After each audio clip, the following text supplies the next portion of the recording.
learning what base is. If I had my feet like this and will shove my shoulder, I'd have to step to not fall, and that seems pretty fucking natural right there.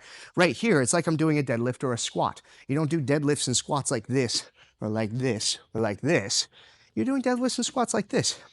Now, if I'm facing him, if he gave me a shove backwards, I didn't magically box in Cambridge, okay? When he shoves me backwards, I just take a step to not fall. It's a natural thing for your body to find. It's harder than you think, though, because I've tried to get people to just do it themselves. It doesn't work. You have to readjust them and fix them and show them why they're wrong, okay? So, the easiest way to find base, put your feet together.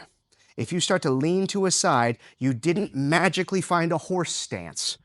You lean to the side and you take a step. Cool. Now, when you start to lean back, again, you are not fencing. You start to lean back, you take a step. Right? So instead of making a rectangle or a rectangle, you're going to make a square. Solid foundation. Think about a pyramid with 4 corners and 1 point. That's what you're looking to do. Point, point, point, point. Just here. Not here, not here. Find your base. Find the middle.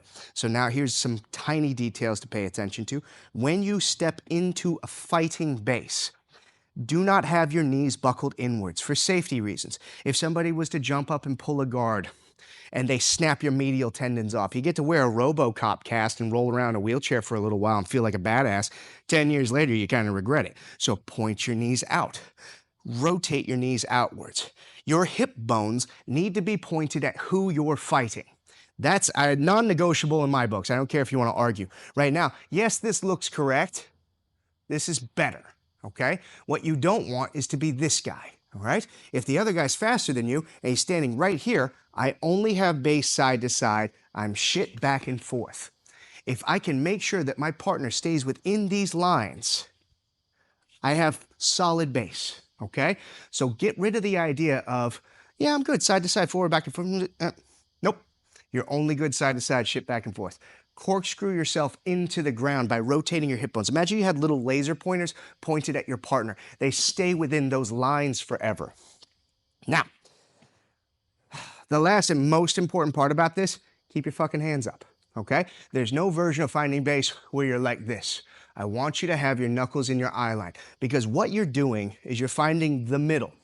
Right now, I'm late. If you push me, I had to do something. Now I'm really good here. I'm solid side to side, so I'm on time. But if you push me backwards, I'm late. I had to do something. Now if you moved, I'm late, etc. You don't want to be late. You want to be in the middle. You want to be at the 0 point, and you want to have all the options, not just 1 or 2, and maybe I got to be faster to be able to get to that one. The goal is find the middle, control the middle, okay? So keep the knuckles in the eye line. When you're here, not too tight, not too far, not too wide, etc. Literally the middle. Imagine you're talking like an Italian. I can say that. My wife's Italian. It's not racist. Be here. Knuckles in the eye line. Hands open. These are God's fucking joke. They're marbles wrapped in duct tape. You hit things with them and they break. You can spend a lifetime punching a wall and making them nice and hard, or just hit them with your elbow, okay? So I suggest palms, fingers, elbows, headbutts, and knees. Not this, because boxers knuckle, boxers fracture. They hurt. Probably don't do it. That's why you wrap up all that shit and put a pillow on it so you can hit them with it. Again, not to shit on any art. Not to shit on any art. You can do whatever you want with your life. I want to cheat and be good at things faster, okay? So the idea of me being in the middle is this. I don't want to have to be too tight, too far, too close, the middle. Now, feet together, stepping into base, rotate the hips, knees out, knuckles in the eye line. We have to be able to move in this. So, I'm going to show you how to test base with your partner to make sure they have it. Then, I'm going to teach you how to move in it. Sensei will let you stand right in front of me. Okay, put your feet together, please. Good. If I give you a gentle push, you're just going to step. No, I feel like you could step a little further. A little further. Good. Now, bend your knees and squat down a little bit. I like that. Okay. Now, if I give you a little push back, what hand are you, right-handed or left-handed? Okay, then I would like that to be your forward side. You're gonna step back with your left leg.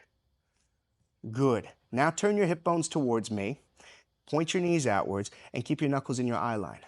Good. A little too tight, just here is fine, okay?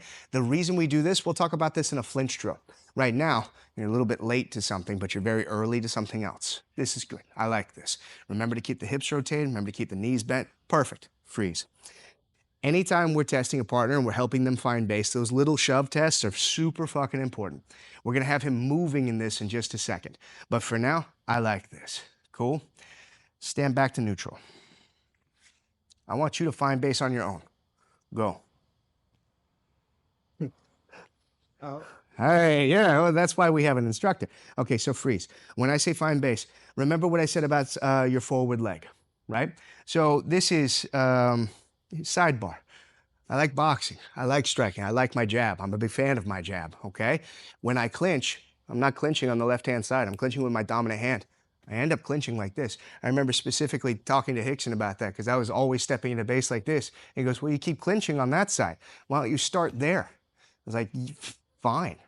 The idea is to do less. So I don't want to have to do more moves to achieve the goal. Maybe I'm going to jab. I doubt it.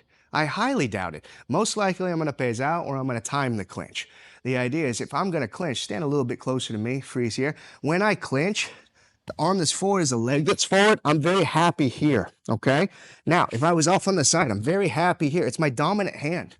So make sure that when you're finding a fighting base, lead with your dominant hand to begin with. Do that. Lead with your dominant hand. Whole thing. Whole thing. Holy shit. Oof. All right, turn your hips. I like that. That's fine. Cool. So you have a good, solid fighting base. I'm happy with this. When you start to move, you're going to lose it. So we're going to have to,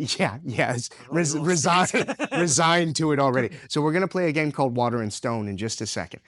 But before we do that, I'm going to do one more drill regarding connection, okay?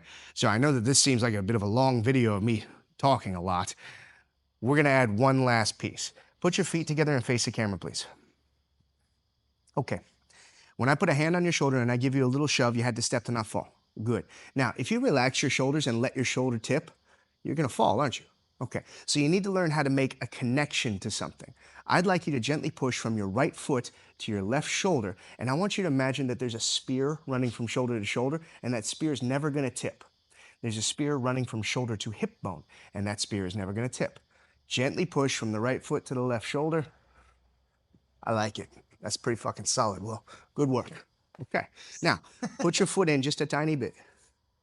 Do the exact same thing. Gently push from your right foot to your left shoulder. Okay. Do you catch that? Yeah. Okay.